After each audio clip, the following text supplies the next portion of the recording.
ಪ್ರೀತಿಯ ವಿದ್ಯಾರ್ಥಿಗಳೇ, ನಾವಿಂದು ವೃತ್ತಿ ಮಾರ್ಗದರ್ಶನದ ಬಗ್ಗೆ ಕೆಲವೊಂದು ವಿಚಾರಗಳನ್ನ ತಿಳ್ಕೊಳ್ಳೋಣ. ಪ್ರಪಂಚ ಸ್ಪರ್ಧಾತ್ಮಕ ಯುಗದಲ್ಲಿ ಅತಿ ವೇಗವಾಗಿ ಓಡ್ತಾ ಇದೆ. ಅದಕ್ಕೆ ತಕ್ಕಂತೆ ನಾವು ತಾಳ ಹಾಕ್ತಾ ಇದ್ರೆ ನಮ್ಮ ಭವಿಷ್ಯ ನಾವು ಒಂಥರ ಬಿರುಗಾಳಿ ಬೀಸಿದಂತಹ ಕಾಲದಲ್ಲಿ ದೋಣಿ ಹೇಗಾಗುತ್ತೋ ಹಾಗೆ ನಮ್ಮ ಭವಿಷ್ಯ ಆಗುತ್ತೆ. ರೂಪಕ್ಕಿಂತ ರೂಪ ದೊಡ್ಡದು, ರೂಪಕ್ಕಿಂತ ಯಾವ್ದು ದೊಡ್ಡದು?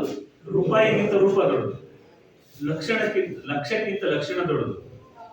ಇಂತಹ ಸಮಾಜದಲ್ಲಿ ಬೆವರು ನೀರಿನ ಮೂಲಕ ಸ್ನಾನ ಮಾಡಿ ಬಟ್ಟೆ ಬದಲಾಯಿಸ್ತಾರೆ, ಆದ್ರೆ ಬೆವರಿನ ಮೂಲಕ ತನ್ನ ಭವಿಷ್ಯವನ್ನ ಬದಲಾಯಿಸುವಂತಹ ಸಂದರ್ಭ ನಮ್ದು. ಅಂತಹ ಸಂದರ್ಭದಲ್ಲಿ ನಾವಿದ್ದೇವೆ. ಅಂತಹ ಒಂದು ವೃತ್ತಿ ಮಾರ್ಗದರ್ಶನ ಮತ್ತು ಮುಂದಿನ ಕೋರ್ಸ್ಗಳ ಬಗ್ಗೆ ಕೆಲವೊಂದು ವಿಚಾರಗಳನ್ನ ಡಿಸ್ಕಸ್ ಮಾಡ್ತಾ ನಿಮ್ಮೊಂದಿಗೆ ತಿಳ್ಕೊಳ್ತಾ ಹೋಗೋಣ. ಮಧ್ಯೆ ಏನಾದ್ರು ಗೊತ್ತಾಗಲಿಲ್ಲ ಕೇಳ್ತಾ ಹೋಗಿ. ಮೊದಲಿಗೆ ಇದು 2025-26ನೇ ಸಾಲಲ್ಲಿ ನಾವು ಮಾಡ್ತಕ್ಕಂಥ ಒಂದು ಕಾರ್ಯಕ್ರಮ. ಈ ಕಾರ್ಯಕ್ರಮಕ್ಕೆ ತಮ್ಮೆಲ್ಲರಿಗೂ ಕೂಡ ಸುಸ್ವಾಗತ. ನನ್ನ ಕನ್ನಡ ನುಡಿಯೇ ನೀನೆಷ್ಟು ಚಂದ, ಏನು ಗೀಚಿದರು ಆಗುವುದು ಶ್ರೀಗಂಧ, ಸಿಂಗರದ ಗಣಿ ನಿನ್ನ ಶಬ್ದ ಸಂಪತ್ತು, ಬಂಗಾರಕ್ಕಿಂತಲೂ ಶ್ರೇಷ್ಠ ನುಡಿಮುತ್ತು. ಅಂತಹ ಕನ್ನಡ ಭಾಷೆಯಲ್ಲಿ ನಾವು ಎಲ್ಲ ಬದುಕ್ತಾ ಇದ್ದೇವೆ. ಅಂತಹ ಶ್ರೇಷ್ಠ ಕನ್ನಡಕ್ಕೆ ನನ್ನ ನಮಸ್ಕಾರಗಳು. ನಮ್ಮ ಭವಿಷ್ಯದ ಜೀವನವೆಂದರೆ ನಕಾಶೆಗಳ ಸಹಾಯವಿಲ್ಲದೆ ಸಾಗುವ ಪಯಣ. ನಮ್ಮ ದಾರಿಯನ್ನು ನಾವೇ ಹುಡುಕಿಕೊಂಡು ಸಾಗಬೇಕು. ಭವಿಷ್ಯದ ಬಗ್ಗೆ ಹೇಳೋದಾದ್ರೆ ಯಾವುದೇ ರೂಟ್ ಮ್ಯಾಪ್ ಕೊಡಲ್ಲ ಯಾರು ನಿಮ್ಗೆ. ಎಲ್ಲದಕ್ಕೂ ರೂಟ್ ಮ್ಯಾಪ್ ಕೊಡ್ತಾರೆ. ನಾನು ಇವತ್ತು ಬೆಂಗಳೂರಿಗೆ ಹೋಗ್ಬೇಕು ಅಂದ್ರೆ ರೂಟ್ ಮ್ಯಾಪ್ ಸಿಗುತ್ತೆ. ನಿಮ್ ಭವಿಷ್ಯಕ್ಕೆ ರೂಟ್ ಮ್ಯಾಪ್ ಯಾರು ಹೇಳಿ ಅಂದ್ರೆ ಹೇಳಕ್ಕಾಗಲ್ಲ. ಅಂತಹ ಜೀವನದ ಪಯಣದಲ್ಲಿ ನಮ್ಮ ದಾರಿಯನ್ನು ನಾವೇ ನೋಡ್ಕೊಳ್ಬೇಕು. ಯಾರು ಕೂಡ ಗೈಡ್ ಮಾಡಕ್ ಬರಲ್ಲ. ಬಂದ್ರು ಕೂಡ ಅದರಲ್ಲಿ ಸ್ವಾರ್ಥಿಗಳಿರ್ತದೆ ಮತ್ತು ಇನ್ನೊಬ್ಬರನ್ನ ನಾವು ಹಿಂಪಲ್ಸ್ಕೊಂಡು ಹೋಗ್ಬಾರ್ದು. ನನ್ನ ಜೀವನವನ್ನು ನಾನೇ ಕಟ್ಕೊಳ್ಬೇಕು, ನನ್ನ ದಾರಿಯನ್ನು ನಾನೇ ನೋಡ್ಕೊಳ್ಬೇಕು.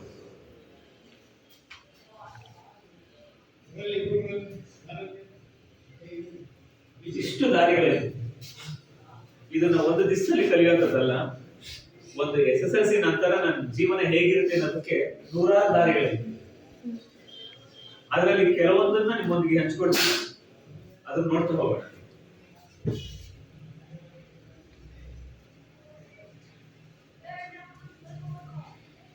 ಈ ವೃತ್ತಿ ಮಾರ್ಗದರ್ಶನ ಹೇಗ್ ಬೇಕು ಅಂದ್ರೆ ನಿಮ್ಮ ಜೀವನದ ಗುರಿಯನ್ನ ನಿರ್ಧಾರ ಮಾಡ್ಕೊಳ್ಬೇಕು. ಈ ವಯಸ್ಸಲ್ಲೇ ಗುರಿಯನ್ನ ನಿರ್ಧಾರ ಮಾಡ್ಕೊಂಡ್ರೆ ನಮ್ಮ ಶೈಕ್ಷಣಿಕ ಮತ್ತು ಔದ್ಯೋಗಿಕ ದಾರಿ ನಿಮಗೆ ಗೊತ್ತಾಗುತ್ತೆ ಅನ್ನೋದು ಉದ್ದೇಶಕ್ಕೋಸ್ಕರ ಇದೊಂದು ಸಮರ್ಥನೆಯನ್ನ ನೀಡಿದ್ದೆ. ದೈಹಿಕವಾಗಿ ಸದೃಢರಾಗಿರ್ಬೇಕು, ಮಾನಸಿಕವಾಗಿ ಬಲಶಾಲಿಯಾಗಿರ್ಬೇಕು, ಭಾವನಾತ್ಮಕವಾಗಿ ಯಾರು ಸಮತೋಲನವನ್ನು ಕಾಯ್ಕೊಳ್ತಾನೆ ಅವನು ನಿಜವಾದ ಸಾಧಕ ಆಗ್ತಾನೆ. ಈ ಮೂರು ಯಾರಿಗಿರಲ್ಲ, ದೇಹ ಕಾಯಿಲೆಯಿಂದ ಕೂಡಿರ್ತದೆ, ಮನಸ್ಸಲ್ಲಿ ದೃಢ ನಿರ್ಧಾರ ಇರಲ್ಲ, ಆ ವ್ಯಕ್ತಿ ಜೀವನದ ಗುರಿಯನ್ನು ತಲುಪಕ್ಕಾಗಲ್ಲ. ಯೋಚನೆ ಮಾಡಿ, ಚಂಚಲತೆಗೆ ಒಳಗಾಗೋದು ನಿನ್ನ ಜೀವನವನ್ನ ನೀನೇ ಬೆಂಕಿ ಇಟ್ಟು ಸಾಯಿಸ್ತಾ ಹೋಗ್ತೇವೆ. ಚಂಚಲತೆ ಒಳಗಾಗಬೇಡಿ, ಮನಸ್ಸನ್ನ ದೃಢವಾಗಿ ಇಟ್ಕೊಳ್ಳಿ, ಸಮತೋಲನ ಕಾಯ್ಕೊಳ್ಳಿ. ಸಮತೋಲನ ಅಂದ್ರೆ ಬ್ಯಾಲೆನ್ಸ್ ಇರ್ಬೇಕು. ನಿಮ್ ಜೀವನದ ಬಗ್ಗೆ ನಿಮ್ಗೆ ಬ್ಯಾಲೆನ್ಸ್ ಇರ್ಬೇಕು. ನಾನು ಇತ್ತೋಗದ ಅಂತಿದ್ರೆ ಕೆಳಗೆ ಬಿದ್ದು ಹೋಗ್ತೀನಿ. ಇದರ ಗುರಿ ಜೀವನದಲ್ಲಿ ವಿದ್ಯಾರ್ಥಿಗಳಾದವರಿಗೆ ಯಾವ ಗುರಿ ಇಡಬೇಕು, ಹೇಗಿರ್ಬೇಕು ಅನ್ನೋದನ್ನ ಇದರಲ್ಲಿ ಲಿಂಗ ಸಮಾನತೆ ಅನ್ನೋದು ಇಂಪಾರ್ಟೆಂಟ್. ಗಂಡು ಹೆಣ್ಣು ಭೇದ ಬೇರೆ ಇಲ್ಲ. ಯಾವುದೇ ಕೆಲಸವನ್ನ ಮಾಡಬಹುದು, ಯಾವುದೇ ಗುರಿಯನ್ನು ಬೇಕಾದ್ರೆ ಇಟ್ಕೊಳ್ಬಹುದು, ಆ ಗುರಿಯನ್ನ ಸಾಧಿಸಬಹುದು.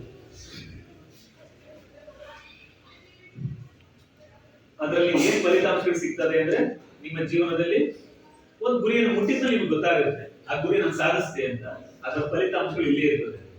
ವಿದ್ಯಾರ್ಥಿಗಳು ವಿವಿಧ ವೃತ್ತಿ ಆಯ್ಕೆಗಳನ್ನು ಅರಿತುಕೊಳ್ಳಲು ಮತ್ತು ಅತ್ಯುತ್ತಮ ವೃತ್ತಿ ಆಯ್ಕೆ ಮಾಡಿಕೊಳ್ಳಲು ಅವರ ಫಲಿತಾಂಶವನ್ನು ಗುರುತಿಸಲು ಸಹಾಯ ಮಾಡುತ್ತದೆ. ಅದಕ್ಕೋಸ್ಕರ ನಾವು ಈ ಕಾರ್ಯಕ್ರಮವನ್ನು ಹಾಕೊಂಡಿದ್ದೇವೆ. ಓಕೆ, ಈಗ ಮುಂದೆ ನಿಮ್ ಗುರಿ ಏನು ಅಂತ ಕೇಳಿದ್ರೆ ಇಷ್ಟು ಅಂಶಗಳನ್ನ ಹೇಳ್ತೀರಾ. ವೈದ್ಯ ಡಾಕ್ಟರ್ ಆಗ್ತೀನಿ ಅಂತ ಹೇಳ್ತೀರಾ, ಇಂಜಿನಿಯರ್ ಆಗ್ತೀನಿ ಅಂತೀರಾ, ಪೊಲೀಸ್ ಆಗ್ತೀನಿ ಅಂತೀರಾ, ಇಲ್ಲ ಸ್ಪೋರ್ಟ್ಸ್ ಮ್ಯಾನ್ ಆಗ್ತೀನಿ ಅಂತೀರಾ. ಯಾರನ್ನೋ ಒಂದು ಆಗ್ಲೇಬೇಕಲ್ಲ. ಇಲ್ಲ ಅಂದ್ರೆ ನಮ್ಮ ಭವಿಷ್ಯದ ಜೀವನವೇ ಇರಲ್ಲ. ಏನಾಗ್ತೀರಾ? ನಿಮ್ಮಲ್ಲಿ ಯಾರು ಹೇಳ್ತೀರಾ? ನೀವೇನಾಗ್ತೀರಾ? ಒಬ್ರು ಹೇಳಲ್ಲ. ಯಾಕೆಂದ್ರೆ ಹೇಳ್ಬಿಟ್ರೆ ಎಲ್ಲರ ಮುಂದೆ ಅವಮಾನ ಆಗುತ್ತೆ ಅಂತ ಭಾವಿಸ್ಕೊಳ್ತೀರ. ಅದು ತಪ್ಪು. ಅಟ್ಲೀಸ್ಟ್ ನಿಮ್ಮ ಮೈಂಡ್ ಅಲ್ಲ, ನಿಮ್ಮ ಮನಸ್ಸಲ್ಲಾದ್ರೂ ಗುರಿ ಇಟ್ಕೊಂಡ್ಲೇಬೇಕು. ಗುರಿ ಇದ್ರೆ ಮಾತ್ರ ಮುಂದೆ ಹೋಗ್ಬೋದು. ಹೇಳ್ತಾರಲ್ಲ, ಹಿಂದೆ ಗುರಿ ಇತ್ತು, ಗುರು ಇದ್ದ, ಸಾಗುತ್ತಿತ್ತು ತೀರದ ದಂಡು. ಈಗ ಗುರಿಯೂ ಇಲ್ಲ, ಗುರುವೂ ಇಲ್ಲ, ಸಾಗುತ್ತದೆ ಕುರಿಗಳಾಗಿದ್ದು ಅಂತ. ಯಾರೋ ಒಬ್ಬ ಬಿದ್ದ ಎಲ್ಲರೂ ಅದರೊಳಗೆ ಬಿಡು, ಆತರಿಗೆ ಕುರಿ ಬಿಡ್ತಾರೆ ಇರಬಾರ್ದು ಅಂತ. ನೀವು ಮಾಡಲಾಗಿ ಏನಾದ್ರು ಹೇಳಿದ್ರೆ ಯಾರು ಇಟ್ಕೊಂಡ್ರೆ ಆದರ್ಶ ವ್ಯಕ್ತಿಗಳು ಅಂದ್ರೆ ಇಂಥವ್ರು ಇಟ್ಕೊಳ್ಬಿಡ್ತಾರೆ. ಸರ್ ವಿಶ್ವೇಶ್ವರ ಎಲ್ಲ ಗೊತ್ತಿದೆ ನಿಮಗೆ, ಶ್ರೇಷ್ಠ ಇಂಜಿನಿಯರ್, ಅವ್ರನ್ನ ಇಂಜಿನಿಯರ್ ಆಚರಣೆಯನ್ನಾಗಿ ಆಚರಣೆ ಮಾಡ್ತಾ ಇದ್ದೀವಿ. ಅಬ್ದುಲ್ ಕಲಾಂ, ಪೊಲೀಸ್ ಅಧಿಕಾರಿಗಳು, ರಾಧಾಕೃಷ್ಣನ್ ಅವರು ಶಿಕ್ಷಣ ಕ್ಷೇತ್ರದಲ್ಲಿ, ಇವರು ದೇವಿ ಶೆಟ್ಟಿ ವೈದ್ಯರು, ಸ್ಪೋರ್ಟ್ಸ್ ಅಲ್ಲಿ ಸಚಿನ್ ತೆಂಡೂಲ್ಕರ್. ಇದ್ರಲ್ಲಿ ನಾನು ಏನಾಗ್ತೀನಿ, ಅಟ್ಲೀಸ್ಟ್ ನೀವು ಹೇಳಿದ್ರು ಪರವಾಗಿಲ್ಲ, ಇವತ್ತು ನಿಮ್ಮ ಮೈಂಡ್ ಅಲ್ಲಿ ಒಂದು ವಿಷಯ ಹೊರಟೋಗ್ಬೇಕು. ಇದ್ರಲ್ಲಿ ನಾನೇನಾಗಬೇಕು, ಇಷ್ಟೇ ಇಲ್ಲ, ನೂರಾರು ದಾರಿಗಳಿದೆ ಯೋಚನೆ ಮಾಡೋದಕ್ಕೆ, ನೂರಾರು ದಾರಿಗಳಿದೆ. ಒಂದು ಯೋಚನೆ ಮಾಡಿ, ಈಗ ನಿಮ್ಮ ಗುರಿ ಏನಂತ ನಿಮ್ಮ ಮನಸ್ಸಲ್ಲಿ ನಿರ್ಧಾರ ಮಾಡಿ, ಈಗ ಪ್ಲಾನ್ ಮಾಡ್ಕೋಬೇಕು. ಈಗ ನಾನು ಇದಾಗಬೇಕು, ಅದಾಗಬೇಕು ಅಂದ್ರೆ ಏನೆಲ್ಲ ಓದ್ಬೇಕು ಅಂತ ನಾನು ಹೇಳ್ತಾ ಯಾವನ್ನ ಆರಿಸ್ಕೊಳ್ಳೋದು. ಆರಿಸ್ಕೊಳ್ಳೋಕೆ ಹೋದಾಗ ಕೊಂಡಂತಹ ಸಹಕಾರಿಗಳು ಸಿಕ್ಕೋತವೆ, ಅಲ್ಲಿ ಬಿಡೋತೀವಿ, ಎಡತೀವಿ. ಆದ್ರೆ ನಮ್ಮ ಜೀವನದಲ್ಲಿ ನಾವು ಎಡಬಾರದು. ಎಷ್ಟೋ ಜನ ಟ್ಯಾಲೆಂಟ್ ಇರ್ತಕ್ಕಂಥವ್ರು ಕೂಡ ಇವತ್ತು ಸಾಮಾನ್ಯ ಮನುಷ್ಯತೆ ಬದುಕ್ತಾವೆ. ಆ ತರ ಬದುಕಿಗಿಂತ ಯೋಚಿತ ಬದುಕು ನಿಮ್ಮಲ್ಲಿ. ಏನಾದ್ರು ಪ್ಲಾನ್ ಲೈಫ್ ಇರಬೇಕು. 3 ರೀತಿ ಮಾಡ್ತೀವಿ. ಒಂದು, ಎಲ್ಲಿ ಎತ್ತೋಗೋದು ಅಂತ ಒಬ್ಬ ವ್ಯಕ್ತಿಗೆ ದಾರಿನೇ ಗೊತ್ತಾಗಲ್ಲ, ಎತ್ತೋಗೋದು ಅಂತಲೇ ಗೊತ್ತಾಗಲ್ಲ, ಗೊಂದಲ ಉಂಟಾಗುತ್ತೆ. ಎರಡನೇದು, ಬೇರೆ ಯಾರೋ ಹೋದ್ರು ಅಂತ ಅವ್ರ ಜೊತೆ ಹೋಗ್ತಿರ್ತೀವಿ. ನಮ್ಮ ಮನೆಯಲ್ಲಿ, ನಮ್ಮ ಊರಲ್ಲಿ ಒಬ್ಬ ಹೋದ್ರೆ ಮಾಸ್ಟರ್ ಆದ್ರು, ಅವನ ತರ ನಾನು ಮಾಸ್ಟರ್ ಆಗ್ಬೇಕು ಅಂತ ಅವ್ರ ಜೊತೆ ಹೋಗುದು. ನನಗೆ ಬೇರೆ ಟ್ಯಾಲೆಂಟ್ ಇದ್ರು ಕೂಡ ಅದೇ ತರನೇ ಹೋಗುದು. ಇಲ್ಲ ಮೂರನೇದು, ನನ್ನ ಗೆಳೆಯರೆಲ್ಲ ಹೋಗ್ತಾರೆ, ನಾನು ಹೋಗ್ತೀನಿ. ಇಲ್ಲ ನಮ್ಮ ಪೇರೆಂಟ್ಸ್ ಹೇಳ್ತಾವ್ರೆ, ಅನ್ಕೊಂತ ಹೋಗ್ತೀನಿ. ಅವ್ರ ಆಟ ಆಡ್ಸೋದು, ಅವರ ತುದಿಯಲ್ಲಿ ನಾವಿರ್ತೀವಿ, ಅವರ ಬೆರಳು ತುದಿಯಲ್ಲಿ ನಾವಿರ್ತೀವಿ. ನಮ್ಮ ಸ್ವಂತ ಯೋಚನೆ ಮಾಡೋದೇ ಇಲ್ಲ. ಹೌದಾ? ಇಲ್ಲಿ 3 ರೀತಿ ನಾವು ಒಪ್ಪತ್ತೀವ. ನೀವು ಮಾಡ್ತಾ ಇರೋದು ನಾವೆಲ್ಲ ಇದನ್ನ ಇದರಿಂದ ಹೊರಗಡೆ ಬರಬೇಕು, ಸ್ವಂತ ನಿರ್ಧಾರ ಬರಬೇಕು. ಏನೇನು ಸವಾಲುಗಳು ಬರ್ತವೆ, ನಾವು ಹುಟ್ಟಿದ ನಾವೇ ಆಯ್ಕೆ ಮಾಡ್ಕೊಳ್ತಾ ಇಲ್ಲ, ಇಷ್ಟವಾದ ಬಿಟ್ಟು ಬೇರೆ ಮಾತು ಕೇಳ್ತಾ ಇದ್ದೇವೆ, ಬೇರೆಯವರ ಆಯ್ಕೆಯನ್ನು ಇಷ್ಟಪಟ್ಟು ಹೋಗ್ತೀವಿ, ನಮ್ಮ ಆಯ್ಕೆ ಬಿಟ್ಬಿಡ್ತೀವಿ, ಹೆಚ್ಚು ಬಲಿಯಾಗ್ತಾ ಇದ್ದೇವೆ. ಮಾಧ್ಯಮದಲ್ಲಿ ಬರೋದನ್ನ ನಂಬ್ತಿದ್ದೀವಿ, ಅದು ಸತ್ಯ ಅಂತ ಹೇಳ್ತಾ ಇಲ್ಲ. ನಾವು ವಾಟ್ಸಪ್ ಅಲ್ಲಿ ಏನಾದ್ರು ಬಂತು, ಅದು ಸತ್ಯ ಅಂತ ಫಿಕ್ಸ್ ಮಾಡ್ಬಿಡ್ತೀವಿ. ಬಂದಿದ್ದೆಲ್ಲ ಸತ್ಯ ಅಲ್ಲ, ಅದು ಸತ್ಯನ ಅಲ್ವಾ ಅಂತ ಯೋಚನೆ ಮಾಡೋ ಶಕ್ತಿ ಇರ್ಬೇಕು. ನೆಕ್ಸ್ಟ್, ವೃತ್ತಿ ಆಪ್ತ ಸಮಾಲೋಚಕರು ಅಂತಾನೆ ಇರ್ತಾರೆ. ನೆಕ್ಸ್ಟ್, ಭ್ರಮಾಲೋಕದಲ್ಲಿ ಇರ್ತೀವಿ, ಇಮೇಜಿನ್ ಮಾಡ್ಕೊಳ್ತೀವಿ. ನಾವೆಲ್ಲ ಹಿಂಗೆಲ್ಲ ಮಾಡ್ತಾ ಇರೋದು ಇಮೇಜಿನ್ ಅಲ್ಲಿ ಇರೋದ್ರಿಂದ ಆಗ್ತಾ ಇರೋದು. ಸ್ಪರ್ಧೆ ಆಗ್ತಿದೆ, ಕಾಂಪಿಟೇಷನ್ ಜಾಸ್ತಿ ಇದೆ ಈ ಕಾಲದಲ್ಲಿ. ಇಷ್ಟೆಲ್ಲ ನೋಡಿ ಸವಾಲುಗಳನ್ನ ಎದುರಿಸಿದ್ರೆ ಮುಂದಿನ ಅಂಶಗಳು, ಫಸ್ಟ್ ಆಸಕ್ತಿ, ಇಂಟ್ರೆಸ್ಟ್ ಇರಬೇಕು. ನನ್ನಲ್ಲಿ ಯಾವ ಸಾಮರ್ಥ್ಯ ಇದೆ ಅಂತ ಯೋಚನೆ ಮಾಡಬೇಕು. ಕೋತಿ ತಾಟೋಗಿ ನೀರಲ್ಲಿ ಈಜು ಅಂದ್ರೆ, ನೀರಲ್ಲಿರೋ ನೀರನ್ನು ತಂದು ನಾನು ಮರ ಹತ್ತು ಅಂದ್ರೆ, ನೀರಿಗೆ ಈಜ ಶಕ್ತಿ ಇರುತ್ತೆ, ಕೋತಿಗೆ ಮರ ಹತ್ತ ಶಕ್ತಿ ಇರುತ್ತೆ. ನಿಮ್ಮಲ್ಲಿ ಯಾವ ಶಕ್ತಿ ಇದೆ ಅದರಂತೆ ನೀವು ಆಯ್ಕೆ ಮಾಡ್ಕೊಂಡು ಹೋಗ್ಬೇಕು. ಛಲ ಇರಲಿ, ಶ್ರಮ ಇರಲಿ, ಪೋಷಕರ ಸಹಕಾರ, ಪರಿಸರ ಒದಗಿ ಇರ್ತದೆ. ಶಿಕ್ಷಕರ ಸಲಹೆಗಳನ್ನ, ಸಮಾಲೋಚನೆಗಳನ್ನ ಪಡೆಯಬೇಕು. ಔದ್ಯೋಗಿಕ ಅಂದ್ರೆ ಉದ್ಯೋಗದ ಅವಶ್ಯಕತೆ ಏನೈತೆ, ಈ ಕಾಲದಲ್ಲಿ ನಾವು ಯಾವ ಉದ್ಯೋಗವನ್ನು ಆಯ್ಕೆ ಮಾಡ್ಕೊಳ್ಬೇಕು ಅಂತ ಯೋಚನೆ ಮಾಡಬೇಕು. ಈಗ ನಿಮ್ಮ ಮುಂದೆ SSLC ನಂತರ ಇಷ್ಟು ಪಾಯಿಂಟ್ಸ್ ಬರ್ತದೆ. ಮುಖ್ಯವಾಗಿ arts, science, commerce, ITI, diploma ಅಂತ ಬರುತ್ತೆ. ಇದರಲ್ಲಿ ನಾನು ಯಾವ್ದನ್ನ ಓದಬೇಕು, ಇದು ಕೂಡ ಸೇಮ್. SSLC ನಂತರ ಯಾವುದು, PUC ನಂತರ ಏನೆಲ್ಲ ಡಿಫ್ರೆಂಟ್ ಕೋರ್ಸಸ್ ಗಳಿದೆ ಅನ್ನೋದನ್ನ ತೋರಿಸ್ತಾ ಹೋಗ್ತದೆ. ಈಗ PUC ಸೈನ್ಸ್ ಹೆಚ್ಚಿನ ನಾವು ಎಲ್ಲರೂ ಹೇಳ್ತಾರೆ, ಎಲ್ಲರೂ ಹೋಗಿ ಸೇರ್ಕೊಂಡು ಅಂತ ಸೇರ್ಕೊಳ್ತಾರೆ. PUC ಸೈನ್ಸ್ ಅಲ್ಲಿ ಯಾವ ಸಬ್ಜೆಕ್ಟ್ಗಳು ಇರ್ತವೆ, ಅದರಲ್ಲಿ ನಾನು 4 ಸಬ್ಜೆಕ್ಟ್ ಮಾತ್ರ ತಗೋಬಹುದು. PUC ಗೊತ್ತಲ್ವ ಇದು? ನೋಡಿ, ಯೋಚನೆ ಮಾಡಿ, ಇಷ್ಟೆಲ್ಲ ಸಬ್ಜೆಕ್ಟ್ಸ್ಗಳು ಇರ್ತವೆ. ನಾನು ಯಾವ ವೃತ್ತಿಯನ್ನು ಆಯ್ಕೆ ಮಾಡ್ಕೊಳ್ತೀನಿ ಅನ್ನೋದ್ರ ಮೇಲೆ ಈ ಕೋರ್ಸ್ಗಳನ್ನ ಆಯ್ಕೆ ಮಾಡ್ಕೊಳ್ತೀನಿ. ಫಿಸಿಕ್ಸ್, ಕೆಮಿಸ್ಟ್ರಿ, ಮ್ಯಾಥಮೆಟಿಕ್ಸ್, ನಿಮ್ಗೆ ಆಸಕ್ತಿ ಇರುವಂತಹ ಸಬ್ಜೆಕ್ಟ್ ಯಾವುದು ಅದನ್ನ ಆಯ್ಕೆ ಮಾಡ್ಕೊಳ್ಳಿ. ಸೈನ್ಸ್ ಆದ್ಮೇಲೆ commerce, history, business studies, accountancy, computer science, economics, statistics, basic maths ಇರುತ್ತೆ. ಇದರಲ್ಲಿ 4 ಸಬ್ಜೆಕ್ಟ್ಸ್. ಆರ್ಟ್ಸ್ ಅಲ್ಲಿ history, economics, sociology, political science, geography ಮತ್ತು ಎಜುಕೇಶನ್. ಇದರಲ್ಲಿ ನಿಮಗೆ ನೆನಪಿರಬೇಕು 2 ಲ್ಯಾಂಗ್ವೇಜಸ್ ಇದೇ ಇರುತ್ತೆ. ಇದ್ರ ಬಗ್ಗೆ ನಿಮಗೆ ಡೌಟ್ಸ್ ಬಂದಿತ್ತು ಕೇಳಿದ್ರೆ ಯಾವಾಗ ಸುಮ್ಮನೆ ಕೂತ್ಕೊಳ್ಳೋದು. ಕಲಾ ವಿಭಾಗ ಹೋದ್ರೆ ಆರ್ಟ್ಸ್ ಓದಿದ್ರೆ ಏನೆಲ್ಲ ಆಗ್ಬೋದು, ಏನೆಲ್ಲ ಹೋಗ್ಬೋದು. ಟೀಚರ್ ಆಗ್ಬೋದಾ, ಇಲ್ಲ ನಾನು ಚಿತ್ರಕಲೆ ಬರೆಯೋದ್ರಲ್ಲಿ ಇದಾಗ್ತೀನಿ. ಬಟ್ ಇಷ್ಟೆಲ್ಲ ನಾನು ರೇಟರ್ ಸುಮ್ಮನೆ ಕೆಲವು ಪಾಯಿಂಟ್ಸ್ ಅಷ್ಟೇ, ಇದು 100 ಪಾಯಿಂಟ್ಸ್ಗಳು. ಪೊಲೀಸ್ ಆಗ್ಬೋದು, ಲಾಯರ್ಸ್ ಆಗ್ಬೋದು, ಮೀಡಿಯಾ ಕ್ಷೇತ್ರದಲ್ಲಿ ಪೇಪರ್ ಅಲ್ಲಿ, ನ್ಯೂಸ್ ಪೇಪರ್ಸ್ ಅಲ್ಲಿ, ಟಿವಿಗಳಲ್ಲಿ ಕೆಲಸ ಮಾಡುವಂತ ವ್ಯಕ್ತಿಗಳಾಗಿ ಹೋಗ್ಬೋದು. ನಾಗರಿಕ ಸೇವೆಗಳು ಮತ್ತು ಆಡಳಿತ ಸೇವೆಗಳು ಅಂದ್ರೆ ಯಾವುದು? UPSC ಎಕ್ಸಾಮ್ ಮತ್ತು KPSC ಎಕ್ಸಾಮ್ಸ್ಗಳು, IAS, PS ಅಂತ ಹೇಳ್ತೀವಲ್ಲ, ಆ ತರ ಕೂಡ ನಾವು ಆರ್ಟ್ಸ್ ಓದಿ ಕೂಡ ಹೋಗ್ಬೋದು. ಬರೀ ಸೈನ್ಸ್ ಓದಿ ಹೋಗ್ಬೇಕು ಅಂತ ಏನಿಲ್ಲ. ಮತ್ತು ನಾನು ಯಾವುದೇ ಕೆಲಸಕ್ಕೆ ಹೋಗಿಲ್ಲ ಅಂದ್ರೆ ರಾಜಕೀಯ ಕ್ಷೇತ್ರದಲ್ಲೂ ಸೇರ್ತೀನಿ. ಎಲೆಕ್ಷನ್ ಗೆದ್ದು ಸಮಾಜ ಸೇವೆ ಮಾಡುವಂತ ಕೆಲಸಗಳು ಕೂಡ ಮಾಡಬಹುದು. ಫ್ಯಾಷನ್, ಸಾಮಾಜಿಕ ಕಾರ್ಯಗಳು, ಫ್ಯಾಷನ್ ಡಿಸೈನ್, ಇಲ್ಲ ನಾನು ಅಗ್ರಿಕಲ್ಚರ್ ಆಗಿ ರೈತರಾಗಿ ಕೆಲಸ ಮಾಡ್ತೀನಿ ಎಂದು ಕೂಡ ಮಾಡಬಹುದು. ಯಾವತ್ತಿಗೂ ಕೂಡ ಕೀಳಲ್ಲ. ಇಲ್ಲ ನಾನು ಮಿಲಿಟರಿ ಸೇರ್ತೀನಿ ಅಂದ್ರೆ ಮಿಲಿಟರಿ ಕೆಲಸದಲ್ಲೂ ಕೂಡ ಸೇರ್ಬೋದು. ಬಟ್ ಯಾವುದೇ ಕೋರ್ಸ್ ತಗೊಳ್ತೀರಾ, ಆ ಕೋರ್ಸ್ ಅನ್ನ ಹೇಗೆ ಸ್ಟಡಿ ಮಾಡ್ತೀರಾ ಅನ್ನೋದ್ರ ಮೇಲೆ ಅಷ್ಟೇ ಇಂಪಾರ್ಟೆಂಟ್ ಆಗುತ್ತೆ. ಯಾವ ತಗೊಂಡ್ರು ಕೂಡ ನಮ್ಗೆ ಸೆಕ್ಯೂರ್ ಆಗುತ್ತೆ, ನಮಗೆ ಸುರಕ್ಷಿತ ಭಾವನೆ ಬರುತ್ತೆ. ಬಟ್ ಎಫರ್ಟ್, ನಮ್ಮ ಶ್ರಮನೇ ಇಂಪಾರ್ಟೆಂಟ್. ಭೂಮಂಪನ ಅಂತ ಸರ್ವೆ ಕೆಲಸ ಗೊತ್ತಲ್ಲ, ಸರ್ವೆ ಅಂತ ಗೊತ್ತಾಗುತ್ತ ಜನಗಳು ನಡೆಯೋಕೆ ಆ ಕೆಲಸ. ನೆಕ್ಸ್ಟ್ ವಾಣಿಜ್ಯ ವಿಭಾಗ, ಕಾಮರ್ಸ್ ಅಲ್ಲಿ ಸೇಮ್ ಅದೇ ತರ ಇರುತ್ತೆ, ಕೆಲವು ಮಾತ್ರ ಬದಲಾವಣೆ ಇರ್ತದೆ.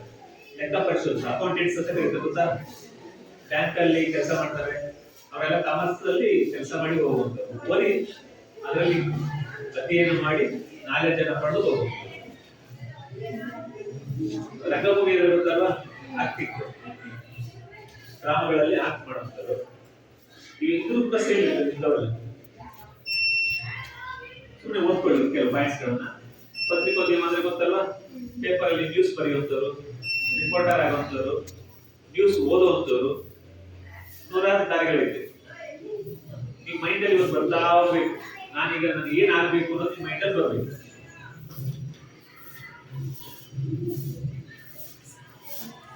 ಸೈನ್ಸ್ ಅಲ್ಲಿ ಹೋದ್ರೆ ಡಾಕ್ಟರ್ ಆಗ್ಬೋದು, ವೈದ್ಯಕೀಯ,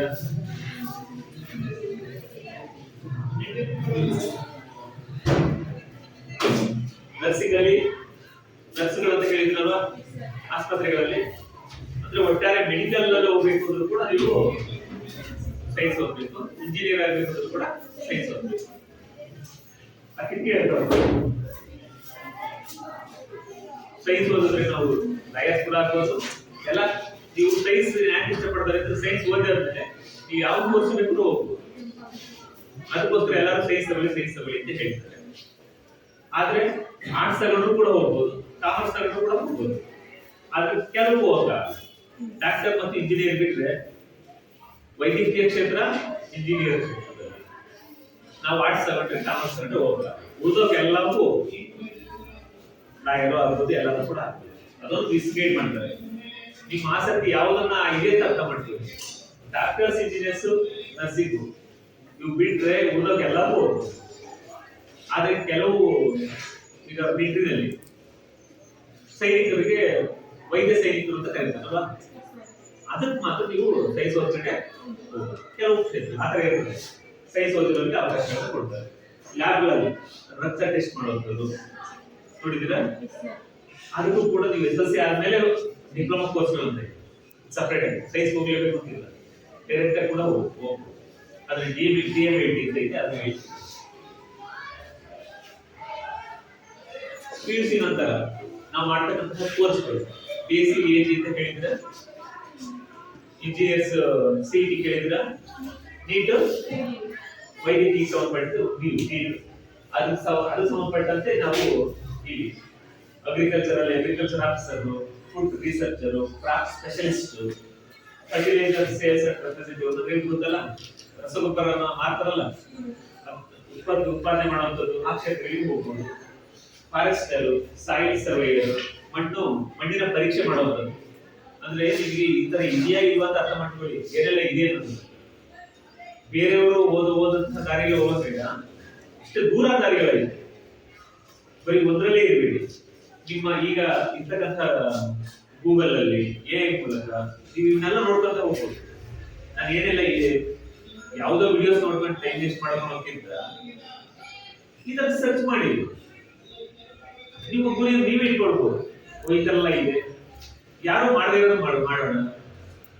ಯಾರು ನಮ್ಮ ಊರುಗಳಲ್ಲಿ ಇವತ್ತು ಒಂದು ಸರ್ಕಾರಿ ಕೆಲಸ ಕಾಣಿರೋದಾಗ್ಬೋದು, ಅತ್ಯುನ್ನತ ವಿದ್ಯಾಭ್ಯಾಸ ಮಾಡಿರ್ತಕ್ಕಂಥ ಯಾರವ್ರೆ, ಎಷ್ಟು ಜನ ಅವ್ರು ಯೋಚನೆ ಮಾಡಿ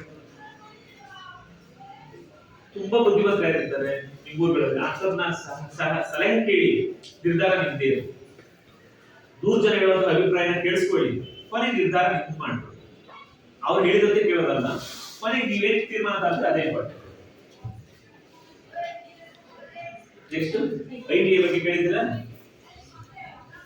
ಕೇಳಿದ್ದೀರಾ? ಈ ಕೋರ್ಸ್ಗಳೈತಲ್ವಾ, ಅಂದ್ರೆ ಅತಿ ಬೇಗ ನನಗೆ ಕೆಲಸಕ್ಕೆ ಹೋಗ್ಬೇಕು ಅಂತ SSC ಆದ ತಕ್ಷಣ 2 ವರ್ಷ ಐಟಿಐ ಕೊಡ್ತಾರೆ. ಹೇಳಪ್ಪ.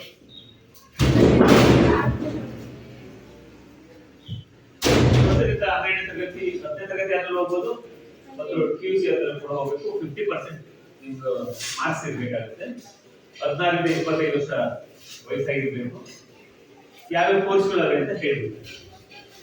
ಐಟಿಐ ಫಿಟ್ಟರ್ ಅಂತ ಇದೆ. ನೀವು ಯಾವ್ದಾರ ಫ್ಯಾಕ್ಟ್ರಿಗೆ ಹೋದ್ರೆ ನೀವು ಏನು ಓದಿದ್ದೀರಿ ಅಂತ ಕೇಳ್ತಾರೆ, ಅತಿ ಬೇಗ ಕೆಲಸವೇ ಸಿಗ್ತವೆ ಅಷ್ಟೇ.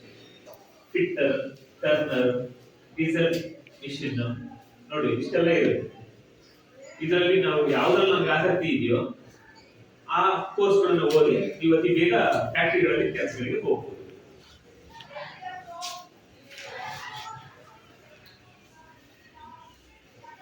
ಪಾಲಿಟೆಕ್ನಿಕ್ ಡಿಪ್ಲೊಮಾ ಅಂತ ಹೇಳಿದ್ರಲ್ಲ, ಡಿಪ್ಲೊಮಾದಲ್ಲಿ ಬರುವಂತ ಇಷ್ಟು ಕೋರ್ಸ್ ಬರ್ತದೆ. ವೆಬ್ ಡಿಸೈನಿಂಗ್, ಫಾರ್ಮಸಿ, ಅದು SSC ಆದ್ಮೇಲೆ ಬರ್ತಕ್ಕಂಥ ಡಿಪ್ಲೊಮಾ ಸ್ಟಡೀಸ್. ಡಿಪ್ಲೊಮಾ ಆದ್ಮೇಲೆ ಕೂಡ ನೀವು ಇಂಜಿನಿಯರಿಂಗ್ ಹೋಗ್ಬೋದು. ಇವೆಲ್ಲ ನೆನ್ಪಿಟ್ಕೊಬೇಕು. ಡಿಪ್ಲೊಮಾ ಆದ್ಮೇಲೆ ಡೈರೆಕ್ಟ್ ಆಗಿ ಇಂಜಿನಿಯರಿಂಗ್ ಸೇರ್ಕೋಬಹುದು. ಹಾಗಾಗಿ ಡಿಪ್ಲೊಮಾ ಕೂಡ ಹೋಗುವಂತ ತುಂಬಾ ಜನ ಇದೆ. ಅದರಲ್ಲಿ ಇಷ್ಟು ಕೋರ್ಸ್ಗಳಿದೆ. ಹೋಟೆಲ್ ಮ್ಯಾನೇಜ್ಮೆಂಟ್, ಫೋಟೋಗ್ರಫಿ, ತುಂಬಾ ಕೋರ್ಸ್ಗಳಿದೆ. ಮಾಮೂಲಿ ಡಿಪ್ಲೊಮಾ ಅಲ್ಲ, ಆ ಡಿಪ್ಲೊಮಾದಲ್ಲಿ ನೀವು ಆಸಕ್ತಿ ಇರ್ತಕ್ಕಂಥವು ಕೂಡ ಮಾಡಿ ಅತಿ ಬೇಗ ನಾವು ಉದ್ಯೋಗ ಪಡಿಬಹುದು. ಮನೆಯಲ್ಲಿ ಸಮಸ್ಯೆ ಇದೆ ಅಂದ್ರೆ ಡಿಪ್ಲೊಮಾ ಮತ್ತು ITI ಕೋರ್ಸ್ಗೆ ಹೋಗ್ತಾರೆ.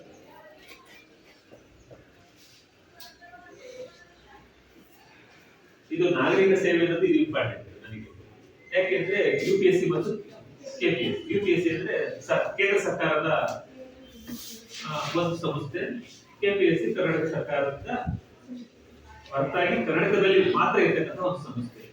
ಇದು IAS, KS ಅಂತ ಹೆಸರು ಕೇಳಿದ್ರಲ್ಲ, ಅವನ್ನೆಲ್ಲವೂ ಕೂಡ ಈ course. IAS, IPS, IFS, KS ಈ ತರ ಕೋರ್ಸ್ಗಳನ್ನ ಮಾಡಿದ್ರೆ ಒಂದು ರೆಸ್ಪೆಕ್ಟೆಡ್ ಜಾಬ್, ಸಮಾಜದಲ್ಲಿ ಜನಗಳಿಗೆ ಅತಿ ಬೇಗ ನಾವು ಸಹಾಯವನ್ನ ಮಾಡಬಹುದು. ಬಟ್ ಇದಕ್ಕೆ ತುಂಬಾ ಕಾಂಪಿಟೇಷನ್ ಇದೆ. ಅದಕ್ಕೆ ಮಾಡ್ತಕ್ಕಂಥ 2 ಎಕ್ಸಾಮ್ ಇರುತ್ತೆ, ಪ್ರಿಲಿಮಿನರಿ ಮತ್ತು ಮೇನ್ಸ್ ಎಕ್ಸಾಮ್ ಅಂತ. 2 ಎಕ್ಸಾಮ್ ಮಾಡಿ ಆಮೇಲೆ ಒಂದು ಇಂಟರ್ವ್ಯೂ ಇರುತ್ತೆ. 3 ಮಾಡಿದ್ರೆ ನಿಮಗೆ ಈ ಕೆಲಸವನ್ನು ತಗೊಳ್ಬೋದು. ತಪಸ್ಸಿನ ರೀತಿ ಯಾರು ಓದ್ತಾರೆ ಅವರು ಈ ಕೆಲಸವನ್ನು ಮಾಡೋದು ಒಂದು ಗ್ರೇಟ್ ಜಾಬ್ ಅಂತ ಇವತ್ತು ಗುರುತಿಸ್ಬಿಟ್ಟಿದ್ದೀವಿ. ಎಲ್ಲರೂ ಕೂಡ ಅದನ್ನೇ ಹೇಳ್ತಾರೆ, ನಾನು UPSC ಪಾಸ್ ಮಾಡಬೇಕು ಅಂತಾನೆ ಹೇಳ್ತಾರೆ. ಬಟ್ ಪ್ರಯತ್ನ ಮಾಡಿ 6 ತಿಂಗಳು, ವರ್ಷಕ್ಕೆಲ್ಲ ಕೆಲವರು ಫೇಲ್ಯೂರ್ ಆಗಿರೋದಾದ್ರೆ, ಕೆಲವರು 2 ವರ್ಷ, 3 ವರ್ಷ, 4 ವರ್ಷ, 5 ವರ್ಷದವರೆಗೂ ಓದಿ ಒಂದು ಕೆಲಸ ತಗೊಳ್ಳಬೇಕು ಅಂತ ತಗೊಂಡಿರೋದು. ತಗೊಂಡಾದ್ಮೇಲೆ ಇದಕ್ಕಿಂತ ಜಾಸ್ತಿ ಹೋಗ್ತಾರೆ. ಕೆಲವರಿಗೆ IPS ಇರುತ್ತೆ, ಮತ್ತೆ ಓದ್ತಾರೆ IAS ಆಗಬೇಕು, ಜಿಲ್ಲಾಧಿಕಾರಿನೇ ಆಗಬೇಕು, ಡಿಸ್ಟ್ರಿಕ್ಟ್ ಕಮಿಷನರ್ ಆಗಬೇಕು ಅಂತ, DC ಆಗಬೇಕು ಅಂತ ಮತ್ತೆ ಕೂತ್ಕೊಂಡು ಓದೋದು. ಹಾಗಾಗಿ ಇದು ಬಿಡದ ಚೆನ್ನಾಗಿದೆ. ಏನಾದ್ರು ಮಾಡ್ಲೇಬೇಕು ಅಂತ ಕೂತ್ಕೊಂಡು ಚೆನ್ನಾಗಿದೆ. ತಪಾಸ್ ಇಂಥವ್ರ ಕಡೆ ಯಾಕೆ ಯೋಚನೆ ಮಾಡಬಾರ್ದು? ಸ್ವಲ್ಪ ಯೋಚನೆ ಮಾಡಿ. ನಿಮ್ಮ ಹೆಸರನ್ನ ಇಡೀ ಸೊಸೈಟಿ ಮಾತಾಡುತ್ತೆ. ಒಂದು ಹೆಮ್ಮೆ ಅನ್ಸುತ್ತೆ ಈ ಪೋಸ್ಟ್ಗಳನ್ನ ಪಡೆದು. ಪ್ರತಿಯೊಬ್ಬರ ಕನಸಾಗಿರುತ್ತೆ. ಹಾಗಾಗಿ ಕಾಂಪಿಟೇಷನ್ ಕೂಡ ತುಂಬಾ ಜಾಸ್ತಿ ಇರುತ್ತೆ. ಇದಕ್ಕೆ ಸಂಬಂಧಪಟ್ಟಂತೆ ಕೋಚಿಂಗ್ ಕ್ಲಾಸ್ಗಳು ಕೂಡ ಕೊಡ್ತಾರೆ. ಆ ಕೋಚಿಂಗ್ ಕ್ಲಾಸ್ಗಳು ಕೂಡ ಸೇರ್ಬೋದು. ಆದ್ರೆ ನೀವು ಹೇಗೆ ಓದ್ತೀರ ಅಂದ್ರೆ 21 ರಿಂದ 30 ವಯಸ್ಸವರೆಗೂ ನಿಮ್ಗೆ ಅವಕಾಶವನ್ನು ಇರ್ತದೆ. ಡಿಗ್ರಿ ಆಗಲೇಬೇಕು. PUC ಆದ್ಮೇಲೆ ಆ ಡಿಗ್ರಿ ನೀವು ಬರೀ ಆರ್ಟ್ಸ್ ಮಾಡಿ ಕೂಡ ಹೋಗ್ಬೋದು. ಸೈನ್ಸ್ ಮಾಡಿದ್ರೆ ಹೋಗ್ಬೇಕು ಅಂತ ಅಲ್ಲ, ಆರ್ಟ್ಸ್ ಕಾಮರ್ಸ್ ಯಾವ್ದು ಬೇಕಾದ್ರೂ ಮಾಡಿ ಹೋಗ್ಬೋದು, ಇಂಜಿನಿಯರ್ ಮಾಡಿ ಹೋಗ್ಬೋದು, ಡಾಕ್ಟರ್ ಕೂಡ ಓದಿ ಆಮೇಲೆ ಕೂಡ ಮಾಡ್ಬೋದು. ಇವೆಲ್ಲವೂ ಕೂಡ ಪದವಿಗೆ ಸಮಾನವಾದ ಹುದ್ದೆಗಳು. ನಾನು BA ಮಾಡಿದ್ರು ಒಂದೇ ಪದವಿ ಅಂತಾನೆ ಅರ್ಥ, MBBS ಮಾಡಿದ್ರು ಒಂದು ಪದವಿ ಅಂತಾನೆ ಅರ್ಥ. ಅರ್ಥ ಆಯ್ತಾ? ಅವೆರಡು ಮಾಡಿ ಕೂಡ ಹೋಗ್ಬೋದು. ಯಾರು ಆರ್ಟ್ಸ್ ಗಳನ್ನ ಓದ್ತಾರೆ ಅಂತವ್ರಿಗೆ ಈಗ ಈಸಿ ಅಂತ ಹೇಳ್ತಾರೆ, ತುಂಬಾ ಈಸಿ ಅಂತ. ಸೈನ್ಸ್ ಓದೋರಿಗೆ ಕಷ್ಟ ಅಂತಲ್ಲ, ಇದು ಸಂಬಂಧಪಟ್ಟಂತೆ ಹೆಚ್ಚು ಪಾಯಿಂಟ್ಸ್ ಗಳನ್ನ ನಾವು ಆರ್ಟ್ಸ್ ಗಳಲ್ಲಿ ಓದ್ತಾರೆ. ಅದಕ್ಕೆ ಇವಾಗ ಆರ್ಟ್ಸ್ ಅಡ್ಮಿಷನ್ ಆಗೋರೆ ತುಂಬಾ ಕಡಿಮೆ ಆಗ್ತಾರೆ. ಅದಕ್ಕೆ ವ್ಯಾಲ್ಯೂ ಇಲ್ಲ, ಯಾರು ಕೇಳಿದ್ರು ಆಮೇಲೆ ಸೊಸೈಟಿ ಒಳಗೆ ರೆಸ್ಪೆಕ್ಟ್ ಇಲ್ಲ ಅಂದ್ಬಿಟ್ಟು ಸೈನ್ಸ್ ಓದ್ತಿದ್ರು ಒಂದು ರೆಸ್ಪೆಕ್ಟ್ ಅಲ್ಲ, ಆತರ ಹೋಗ್ತಾರೆ. ಕಾಮರ್ಸ್ ತಗೊಳ್ಳೋದು, ಆರ್ಟ್ಸ್ ಕೀಳ ಮಾತಾಡುವಂತ ಸಂದರ್ಭಗಳು ಜಾಸ್ತಿ ಇರುತ್ತೆ. ಹಾಗಾಗಿ ತುಂಬಾ ಜನ ಆತರ ಮಾತುಗಳಿಗೆ ಬದಲಾಗುತ್ತಾರೆ. ಇಂಜಿನಿಯರಿಂಗ್ ಅಲ್ಲಿ ನೀವು ಕೋರ್ಸ್ ಆಗಬೇಕು ಅಂದ್ರೆ ಬಿಲ್ಡಿಂಗ್ ಸಂಬಂಧಪಟ್ಟಂತೆ, ಟೂಲ್ಸ್ ಸಂಬಂಧಪಟ್ಟಂತೆ, ಮಿಷನ್ಸ್, ಕೆಮಿಕಲ್ಸ್, ನೂರಾರು ಅದರೊಳಗೆ ಡಿವೈಡ್ಗಳಿವೆ. ಸಿವಿಲ್ ಇಂಜಿನಿಯರಿಂಗ್ ಕೇಳಿದ್ರಲ್ಲ, ಸಾಫ್ಟ್ವೇರ್ ಇಂಜಿನಿಯರ್ ಕೇಳಿದ್ರ, ಅಂತವೆಲ್ಲವೂ ಕೂಡ ಇದ್ರೊಳಗೆ ಸೇರ್ತದೆ. ನೋಡ್ಕೊಳ್ಳಿ, ಅದರಲ್ಲಿ 50% ಅಂತ ಮಾರ್ಕ್ಸ್ ಇರಬೇಕು ಮತ್ತು CET ನಲ್ಲಿ ಪಾಸ್ ಆಗಿರ್ಬೇಕು. ಆ CET ಇಷ್ಟು ಮಾರ್ಕ್ಸ್ ಬಂದಿದ್ರೆ ಅದರ ಆಧಾರದ ಮೇಲೆ ನಿಮ್ಗೆ ಒಳ್ಳೊಳ್ಳೆ ಕಾಲೇಜಲ್ಲಿ ಸೆಲೆಕ್ಟ್ ಮಾಡ್ತಾ ಹೋಗ್ಬೋದು ಕೌನ್ಸಿಲಿಂಗ್. ಅದಕ್ಕೋಸ್ಕರನೇ CET ಈಗ ಹೆಚ್ಚು PU ಕಾಲೇಜ್ಗಳು ನಿಮ್ಮೊಂದಿಗೆ ಬಂದು ಪ್ರಚಾರ ಮಾಡ್ತಾ ಇರೋದಕ್ಕೆ ಇದೇ ಉದ್ದೇಶ. ಎಲ್ಲ ಜನ ಹೋಗಿ ಇಂಜಿನಿಯರಿಂಗ್ ಡಾಕ್ಟರ್ ಆಗಬೇಕು ಅಂತ CET NEET ಅನ್ನೋದಕ್ಕೆ ಕೋಚಿಂಗ್ ಕೊಡ್ತೀವಿ ಅಂತ ಲಕ್ಷ ಲಕ್ಷ ಅವ್ರು ಸಂಪಾದನೆ ಮಾಡ್ತಾವೆ. ನಾವು ಜನಗಳು ಕೂಡ ಅದಕ್ಕೆ ಹೋಗಿ ಬೀಳ್ತಾ ಇದ್ದೀವಿ. ಹಾಗಾಗಿ ಲಕ್ಷಾಂತರ ಜನ ಓದ್ತಾರೆ, ಅದ್ರಿಗೆ ಸೆಲೆಕ್ಟ್ ಆಗಿ ಕೆಲಸಕ್ಕೆ ಹೋಗೋದೇ ಕಡಿಮೆ. ಓದಿರೋದೇ ಒಂದು, ಕೆಲಸ ಮಾಡೋದೇ ಒಂದು, ಇದೆಲ್ಲ ಆಗ್ತಾ ಇದ್ದೀವಿ ಇವಾಗ.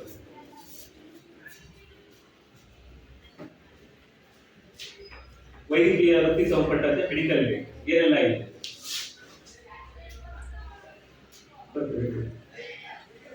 ಪ್ರವೇಶ ಪರೀಕ್ಷೆ, ನರ್ಸಿಂಗ್ ಇರುತ್ತೆ, ಡಾಕ್ಟರ್ಸ್ MBBS ಇರುತ್ತೆ. ನರ್ಸಿಂಗ್ ಅಂತ ಕೇಳಿದ್ರೆ ಅನ್ಸ್ಬಿಟ್ಟು ನಮ್ಮ ಸ್ಕೂಲ್ಗೆಲ್ಲ ಬರ್ತಾರಲ್ಲ ನರ್ಸ್ಗಳು, ಅವ್ರು ಮಾಡೋದು auxiliary nursing and midwifery programme ಅಂತ AN ಅಂತ ಹೇಳ್ತಾರೆ ಅವ್ರನ್ನ. ಅಂದ್ರೆ ಇವೆಲ್ಲವೂ ಮೆಡಿಕಲ್ ಸಂಬಂಧಪಟ್ಟ. ಅದರಲ್ಲಿ ಸರ್ಜನ್ಸ್ ಕೂಡ ಆಗ್ಬೋದು MBBS ಆದ್ಮೇಲೆ. ಬರೀ ಚರ್ಮದ ಬಗ್ಗೆ ಏನ್ ಮಾಡಿದ್ರೆ ಚರ್ಮ ತಜ್ಞ ಸರ್ಜನ್, ಕಣ್ಣಿನ ಬಗ್ಗೆ ಮಾಡೋದು, ಹೃದಯ ಬಗ್ಗೆ ಮಾಡೋದು. ಅದು MBBS ಆದ್ಮೇಲೆ ಕೂಡ ಮತ್ತೆ ನೀವು ಎಕ್ಸಾಮ್ CET ಎಕ್ಸಾಮ್ ಬರೆದು ಅದ್ರಲ್ಲೂ ಕೂಡ ನೀವು ಓದಬೇಕಾಗುತ್ತೆ. ಅವಾಗ ನಿಮ್ಗೆ ಒಂದು ಎಲ್ಲೇ ಓದು ಒಂದು ಬೇಗ ಒಂದು ಕೆಲಸಗಳು ಸಿಗುವಂತದ್ದು. ಬರೀ MBBS ಮಾಡಿದ್ರು ಕೆಲಸ ಸಿಗಲ್ಲ. ಅದಾದ್ಮೇಲೆ ಒಂದು MS ಅಂತ ಮಾಡ್ಲೇ ಬೇಕು. ಡಿಪ್ಲೊಮಾ ನರ್ಸಿಂಗ್ ಕೂಡ ಇರುತ್ತೆ, BSc ಕೂಡ ನರ್ಸಿಂಗ್ ಇರುತ್ತೆ. ನರ್ಸಿಂಗ್ ಅಲ್ಲಿ ಮಾಡೋದು ನಾನು ಹೇಳಿದ್ನಲ್ಲ, ಲ್ಯಾಬ್ ಪ್ರಯೋಗಾಲಯ ಪರೀಕ್ಷೆ ಎಲ್ಲ ಮಾಡ್ತಾರಲ್ಲ, ಅದಕ್ಕೆ ಸಂಬಂಧಪಟ್ಟ. PUC ಆದ್ಮೇಲೆ ಮಾಡೋದಕ್ಕೆ DMIT ಅಂತ ಕರೀತಾರೆ, ಡಿಪ್ಲೊಮಾ ಮೆಡಿಕಲ್ ಲ್ಯಾಬೊರೇಟರಿ ಟೆಕ್ನಾಲಜಿ ಅಂತ. ವಿಜ್ಞಾನ ವಿಷಯದಲ್ಲಿ ಓದಿರಬೇಕು. ಅದಾದ್ರೆ ಡಿಗ್ರಿ ಸಂಬಂಧಪಟ್ಟ ಬ್ಯಾಚುಲರ್, ಇದು ಕೂಡ ಪದವಿಗೆ ಸಮಾನವಾದಂತ ಹೋಗುತ್ತೆ. ಎರಡನೇ PhD. ಯಾಕೆಂದ್ರೆ ತುಂಬಾ ಜನ ಮೆಡಿಕಲ್ಗೆ ಡಾಕ್ಟರ್ ಆಗಬೇಕಂತ ಹೋಗಿ ಒಂದು 2-3 ಸತಿ ಎಕ್ಸಾಮ್ ಬರೋದು, NEET ಎಕ್ಸಾಮ್ ಬರೋದು, ಸೆಲೆಕ್ಟ್ ಆದ್ರೆ ನಾನು ಓದೋದೇ ಬೇಡ ಅಂತ ತುಂಬಾ ಜನ ವೀಕ್ ಮೈಂಡ್ ಇರೋರು ಆತ್ಮಹತ್ಯೆ ಮಾಡ್ಕೊಳ್ಳೋದು, ಸಮಾಜದಲ್ಲಿ ನನಗೆ ಅವಮಾನ ಆಯಿತು ಇದೆಲ್ಲ ಮಾಡ್ತಾರೆ. ಅದೇ ಜೀವನ ಅಲ್ವಲ್ಲ. ನಾನು NEET ಪಾಸ್ ಮಾಡೋಕ್ಕಾಗಲ್ಲ ಅಂತ ಫೇಲ್ಯೂರ್ ಆಗಿ ಹಣ ಕಳ್ಕೊಂಡಂತದ್ದು ಏನೈತೆ, ದೂರದಲ್ಲಿ ಬೇರೆ ಐತಲ್ಲ. ಈ ತರ ಯೋಚನೆ ಮಾಡಿ, ಒಂದೇ ದಾರಿಯಲ್ಲಿ ನನಗೆ ಆಗಲ್ಲ, ನನಗೆ ಯಾವ್ದಾಗುತ್ತೆ, ನನ್ನ ಸಾಮರ್ಥ್ಯ ನೀವು ಗೊತ್ತಿರುತ್ತೆ, ಅದಕ್ಕೆ ನೀವು ಪ್ಲಾನ್ ಮಾಡ್ಕೊಂಡಿರ್ತೀವಿ.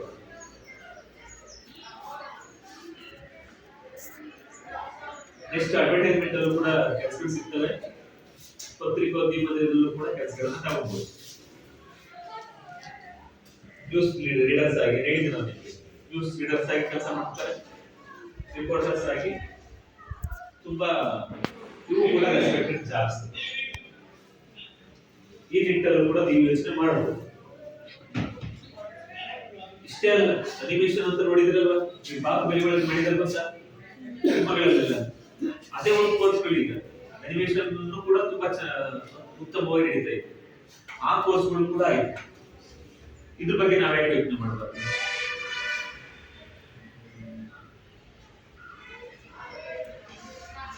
ಎಲ್ಲೆಲ್ಲಿ ಯೂಸ್ ಆಗ್ತದೆ ಚಲನಚಿತ್ರಗಳಲ್ಲಿ, ಅದಕ್ಕೆ ಏನ್ ಓದಿರ್ಬೇಕು? PUC ಓದಿರ್ಬೇಕು, 50% ಅಂಕಗಳನ್ನು ಗಳಿಸಿರ್ಬೇಕು. ಕಂಪ್ಯೂಟರ್ ಬಗ್ಗೆ, ಒಂದು ತಂತ್ರಜ್ಞಾನದ ಬಗ್ಗೆ ನಿಮಗೆ ಸಂಪೂರ್ಣ ಜ್ಞಾನ ಇದೆ. ನೆಕ್ಸ್ಟ್ ಮಿಲಿಟರಿಯಲ್ಲಿ ನೌಕಾಸೇನೆ, ವಾಯುಸೇನೆ, ಭೂಸೇನೆ, 3 ರೀತಿಯ ಸೇನೆಗಳಲ್ಲೂ ಕೂಡ ಕೆಲಸ ಸೇರ್ಕೊಬಹುದು. ಸೇನೆ ಅಂದ ತಕ್ಷಣ ಎದುರುಗೊಂಡು ಮನೆಗಳಲ್ಲಿ ಕೆಲಸ ಕಳಿಸಲ್ಲ. ದೇಶಭಕ್ತಿ ಮತ್ತು ದೇಶದ ಬಗ್ಗೆ ಇರ್ತಕ್ಕಂಥ ಪ್ರೀತಿಯನ್ನು ನೀವು ಇದರ ಮೂಲಕ ಕೂಡ ವ್ಯಕ್ತಪಡಿಸಬಹುದು. ಅದರಲ್ಲೂ ಕೂಡ 50% ಮಾರ್ಕ್ಸ್ ತೆಗೆದಿರಬೇಕು. ಅದು ಸೈನ್ಸ್ ಓದಿರ್ಬೇಕು, ಆರ್ಟ್ಸ್ ಓದಿರ್ಬೇಕು ಅನ್ನೋದ್ರ ಮೇಲೆ ಬೇರೆ ಬೇರೆ ಹುದ್ದೆಗಳಿರ್ಬೇಕು ಮಿಲಿಟರಿಯಲ್ಲೂ ಕೂಡ. ಇದು ಕೂಡ ದೈಹಿಕವಾಗಿ ಮಾನಸಿಕವಾಗಿ ಸದೃಢರಾಗಿರೋರಿಗೆ ಇವು ತುಂಬಾ ಅನುಕೂಲ ಕೊಡುತ್ತೆ. ಹಾಗಂತ ನಾವು ಊಟ ಬಿಟ್ಟು ಆರೋಗ್ಯ ಕೆಡಿಸ್ಕೊಂಡ್ರೆ ನೀವು ಯಾವ ಕೆಲಸ ಮಾಡಲ್ಲ. ಫಸ್ಟ್ ನಾವು ಫಿಸಿಕಲಿ ಮೆಂಟಲಿ ಸ್ಟ್ರಾಂಗ್ ಆಗಿರ್ಬೇಕು. ನೆಕ್ಸ್ಟ್ ಲಾಯರ್ ಆಗೋದಕ್ಕೆ ಕೂಡ LLB ಅಂತ ಕೇಳಿದಿದೆ. ಅಷ್ಟು LLB ಕೂಡ ಓದ್ಬೋದು. ರಾಷ್ಟ್ರೀಯ ಮಟ್ಟದಲ್ಲಿ ಕ್ಲಾಟ್ ಅಂತ ಒಂದಿದೆ, ಕಾಮನ್ ಲಾ ಅಡ್ಮಿಷನ್ ಟೆಸ್ಟ್ ಅಂತ. ಈ ಕ್ಲಾಟ್ ಎಕ್ಸಾಮ್ ಪಾಸ್ ಮಾಡ್ಕೊಂಡು ನೀವೇನಾದ್ರೂ LLB ಮಾಡಿದ್ರೆ ಸಾಫ್ಟ್ವೇರ್ ಕಂಪನಿಗಳಲ್ಲಿ ಲೀಗಲ್ ಅಡ್ವೈಸರ್ ಆಗಿ ನೇಮಕ ಮಾಡ್ಕೊಳ್ತಾರೆ. 15 ಲಕ್ಷ 20 ಲಕ್ಷ ಪ್ಯಾಕೇಜ್ಗಳಿರ್ತವೆ ಸ್ಯಾಲರಿಗಳಲ್ಲಿ. ಅದರಲ್ಲೂ ಕೂಡ ನಾವು ಸೆಕ್ಯೂರ್ ಆಗಬಹುದು. ಬರೀ ನಾವು ಕೋರ್ಟಲ್ಲಿ ವಾದ ಮಾಡಬೇಕು, ಕುಡಿ ಲಾಯರ್ ಅಂತ ಏನೋ ಆಡ್ಕೊಳ್ತಾರೆ, ಆತರ ಏನಿಲ್ಲ. ಇವಾಗ ಎಲ್ಲವೂ ಗ್ರೇಟ್ ಜಾಬ್ಸ್. ಇದ್ರ ಬಗ್ಗೆ ಕೂಡ ಯೋಚನೆ ಮಾಡಬಹುದು. ನಾನು ಕೆಲವೊಂದು ಅಂಶಗಳನ್ನು ಮಾತ್ರ ನಿಮ್ಮೊಂದಿಗೆ ಡಿಸ್ಕಸ್ ಮಾಡ್ತಿರೋದು. ಇದನ್ನು ಹೊರತುಪಡಿಸಿ ದೂರವೇ ಇಂಥವ್ನ ಮನೆಗಳಲ್ಲೂ ಕೂಡ ಯಾರು ನಮ್ಗೆ ಗೈಡ್ ಮಾಡಕ್ ಬರಲ್ಲ. ಅದಕ್ಕೆ ನಾವು ಕೆರಿಯರ್ ಗೈಡೆನ್ಸ್ ಅಂತ ಶಾಲೆಗಳಲ್ಲಿ ಇವತ್ತು ನಿಮ್ಮೊಂದಿಗೆ ಹಂಚಿಕೊಳ್ಳೋದು. ಇಲ್ಲಿ ಇದು ಇಷ್ಟೇ ಅಲ್ಲ, ಇನ್ನೊಂದು ವೃತ್ತಿ ಐತೆ. ಏನಂದ್ರೆ ನಮಗೆ ಇಷ್ಟ ಆಗುವಂತ ವೃತ್ತಿ, ನಾವೆಲ್ಲ ಅದೇ ವೃತ್ತಿಯಲ್ಲಿ ಇರ್ತಕ್ಕಂಥದ್ದು. ಶಿಕ್ಷಕ ವೃತ್ತಿ ಕೂಡ ಗ್ರೇಟ್ ಜಾಬ್. ಅದರಲ್ಲಿ ಪ್ರಾಥಮಿಕ ಶಾಲಾ ಶಿಕ್ಷಕರು, ಪ್ರೌಢಶಾಲಾ ಶಿಕ್ಷಕರು, ಉಪನ್ಯಾಸಕರು, ಪ್ರೊಫೆಸರ್ಗಳು, ಈ ತರ ಹಂತ ಹಂತವಾಗಿ ಇರುತ್ತೆ. ಟೀಚರ್ ಆಗ್ಬೇಕಾದ್ರೆ ಏನು ಓದಿರ್ಬೇಕು? ಏನು ಓದ್ಬೇಕು? ಪ್ರೈವೇಟ್ ಸ್ಕೂಲ್ ಟೀಚರ್ ಆಗ್ಬೇಕು ಅಂದ್ರೆ B.Ed ಓದಿರ್ಬೇಕು. ಹೈಸ್ಕೂಲ್ ಟೀಚರ್ ಆಗ್ಬೇಕಂದ್ರೆ B.Ed ಓದಿರ್ಬೇಕು. PU ಲೆಕ್ಚರರ್ಸ್ ಆಗ್ಬೇಕು ಅಂದ್ರೆ MA ಮಾಡಿರ್ಬೇಕು. ಮಾಸ್ಟರ್ ಆಫ್ ಆರ್ಟ್ಸ್ ಅಥವಾ ಮಾಸ್ಟರ್ ಆಫ್ ಸೈನ್ಸ್ ಈ ತರ ಸ್ನಾತಕೋತ್ತರ ಪದವಿನ ಓದಿರ್ಬೇಕು. ಆಮೇಲೆ ಪ್ರೊಫೆಸರ್ಸ್ ಆಗ್ಬೇಕು ಅಂದ್ರೆ ಅದು ನೆಕ್ಸ್ಟ್ ಹೇಳ್ತೀವಿ. ಇದ್ರಲ್ಲೇ ಇದೆ ಏನು ಓದ್ಬೇಕು, ಇಷ್ಟೆಷ್ಟು ಮಾರ್ಕ್ಸ್ ಗಳನ್ನ ಓದಿ, 2 ರೀತಿಯ ಟೆಸ್ಟ್ ಗಳನ್ನ ಮಾಡಬೇಕು.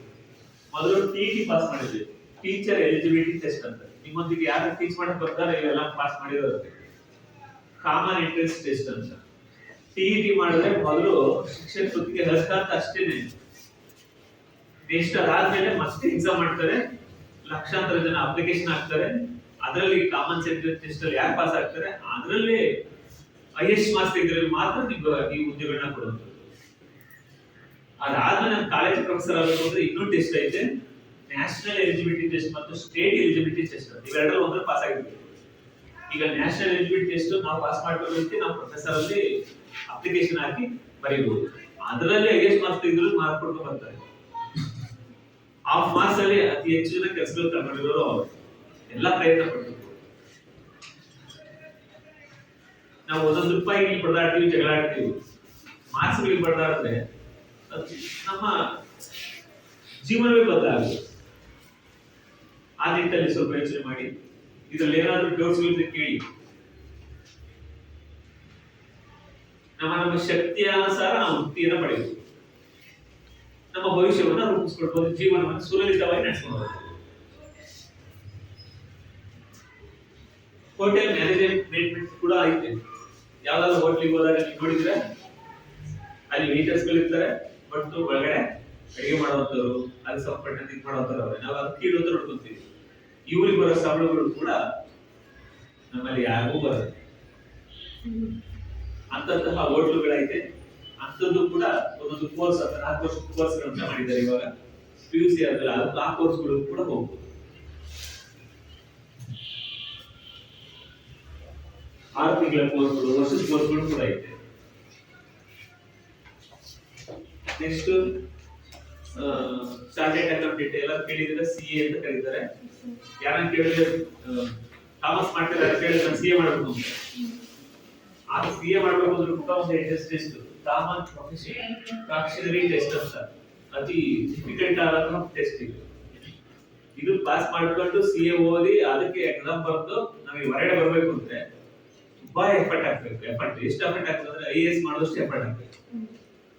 ಬಟ್ ಇದಕ್ಕೂ ಕೂಡ ಗ್ರೇಟ್ ಜಾಬ್ಸ್ ಎಲ್ಲರೂ ಮಾಡಕ್ಕೆ ಆಗಲ್ಲ. ಯಾರು ಎಫರ್ಟ್ಸ್ ಹಾಕಿರ್ತಾರೆ ತಮ್ಮ ಇಡೀ ಜೀವನವನ್ನ ಕಳೆಯಬೇಕು.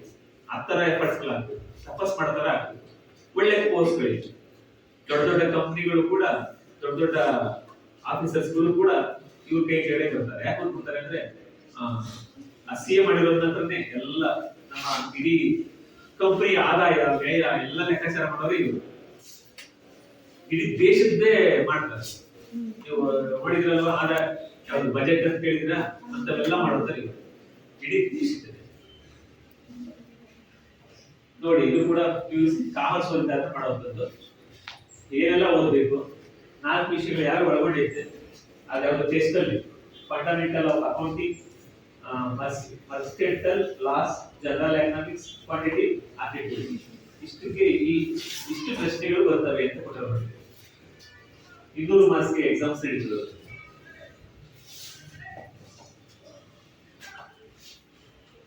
ನೆಕ್ಸ್ಟ್ ಇದು ಬಿಟ್ಟು ನಾವು ಸೆಲ್ಫ್ ಎಂಪ್ಲಾಯ್ಮೆಂಟ್ ಕೂಡ ಮಾಡಬಹುದು. ಉದ್ಯಮಶೀಲತೆಯನ್ನು ಬೆಳೆಸುವಂಥದ್ದು ನಿಮ್ಮಲ್ಲೇ ಐತೆ, ನಿಖರತೆಲ್ಲ ಐತೆ. ಯಾವ ರೀತಿ ಎಂಪ್ಲಾಯ್ಮೆಂಟ್ ಮಾಡಿಸ್ಬೋದು, ನಾವು ಏನ್ ಮಾಡ್ಬೋದು, ಯಾವ ಸಂಸ್ಥೆಗಳನ್ನ ಸ್ಥಾಪನೆ ಮಾಡಿಸ್ಬೋದು. 10,000 ಬಂಡವಾಳ ಹಾಕಿ ಇವತ್ತು ಇನ್ಫೋಸಿಸ್ ಕಟ್ಟದಂತಹ ನಾರಾಯಣ ಮೂರ್ತಿ ಕೋಟ್ಯಾಂತರ ಹಣವನ್ನು ಸಂಪಾದನೆ ಮಾಡಿದ್ದಾರೆ.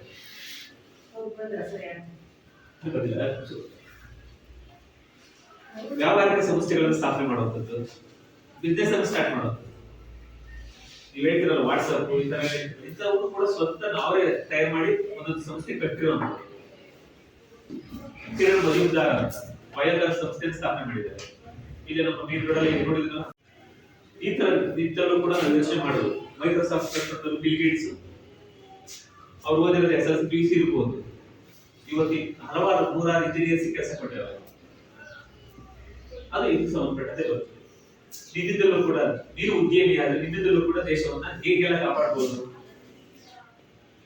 ಹೇಗೆ ನೀವು ಕೊಡುಗೆನ ಕೊಡಬಹುದು.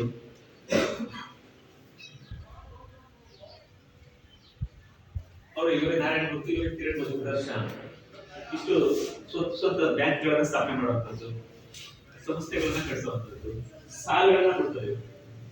ಈ ಸಾಲಗಳನ್ನ ತಗೊಂಡು ನಾವೇ ಸ್ವಂತ ಸಂಸ್ಥೆಯನ್ನು ಸ್ಥಾಪನೆ ಮಾಡಿ ಖಂಡಿತ ನಾವೇನಾದ್ರೂ ಪ್ರಾಮಾಣಿಕವಾಗಿ ಕೆಲಸವನ್ನ ಮಾಡಿದ್ರೆ ಆ ಸಂಸ್ಥೆಯ ಮೂಲಕನೇ ನಾವು ಆರಾಮಾಗಿ ಒಂದು ಕಟ್ಕೊಳ್ಬಹುದು, ನಮ್ಮ ಭವಿಷ್ಯದ ಜೀವನವನ್ನ ಕಟ್ಕೊಳ್ಬಹುದು. ಬೇಸರ ಆಗ್ತಿದ್ಯಾ? ಇಲ್ಲ ಬೇಸರ ಆಗ್ತಿಲ್ಲ. ಒಂದ್ಸಾರಿ ಪಟೇಲರನ್ನ ಇದು ಮಾಡೋದು, ಇಂಟರ್ವ್ಯೂ ಮಾಡೋದು. ಪಟೇಲರು ಅಂದ್ರೆ ಊರಿಗೆ ಪತ್ರಿಕೆಯವರು ಬರ್ತಿದ್ರು. ಪತ್ರಕರ್ತರು ಕೇಳಿದರು, ಪಟೇಲರೇ ನೀವೊಬ್ಬ ಯಶಸ್ವಿ ನಾಯಕ. ಪತ್ರಕರ್ತರು ಕೇಳಿದರು, ಪಟೇಲರೇ ನೀವೊಬ್ಬ ಯಶಸ್ವಿ ನಾಯಕರು, ನಿಮ್ಮ ಯಶಸ್ಸಿನ ಹಿಂದಿರುವ ಹೆಂಗಸಾರು, ನಿಮ್ಮ ಯಶಸ್ಸಿನ ಹಿಂದಿರುವ ಹೆಂಗಸಾರು. ಪಟೇಲರೆಂದರು 6 ಅಲ್ಲ 1000. ಅರ್ಥ ಆಯ್ತಾ? 6 ಅಲ್ಲ 1000. ಇದು ಡುಂಡಿರಾಜ್ರವರ ನನಿಗವನ. ಮಧ್ಯೆ ಮಧ್ಯೆ ನಮ್ಮ ಜೀವನದಲ್ಲಿ ಇಂತಹ ನಗೆಗಳನ್ನು ಕೂಡ ಸ್ವಲ್ಪ ಸಮಾಜವಾಗಿ ತೆಗೆದುಕೊಳ್ಬಹುದು.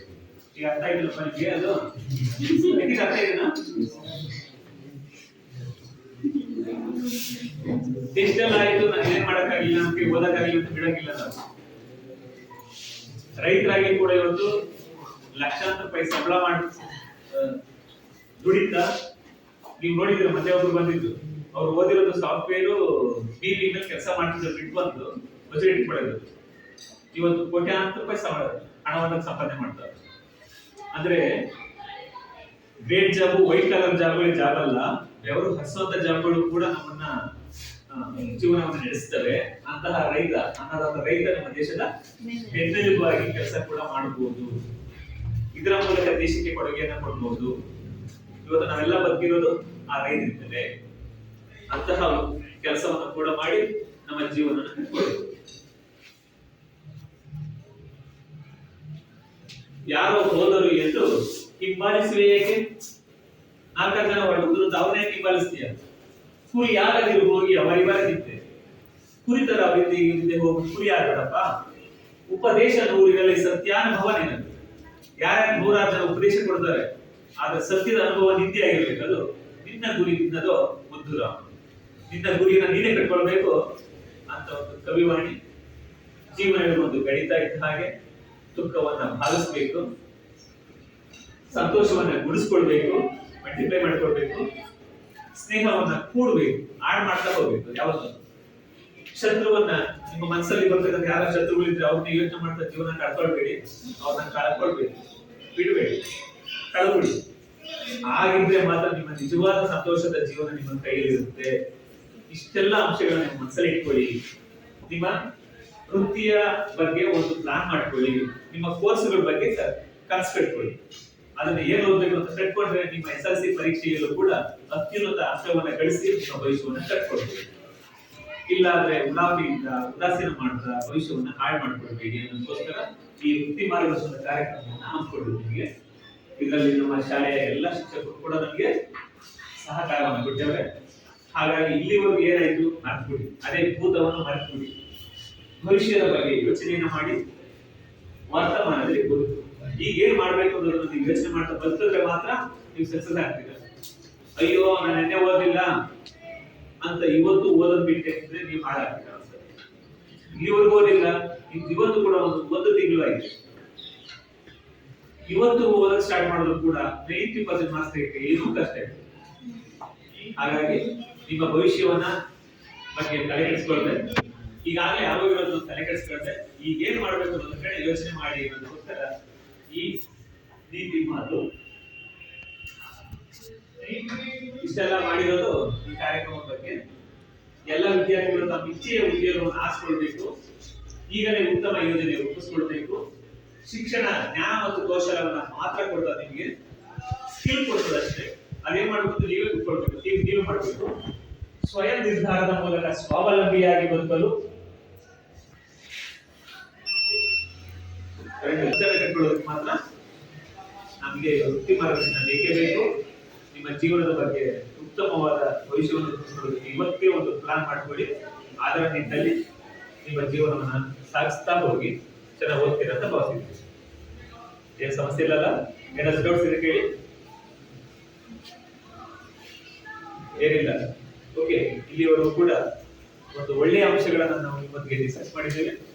ಇದಕ್ಕೆ ಸಹಕಾರ ಕೊಟ್ಟಂತ ನಿಮ್ಮೆಲ್ಲರಿಗೂ ಪ್ರೀತಿಯ ನಮಸ್ಕಾರಗಳು, ಧನ್ಯವಾದಗಳು.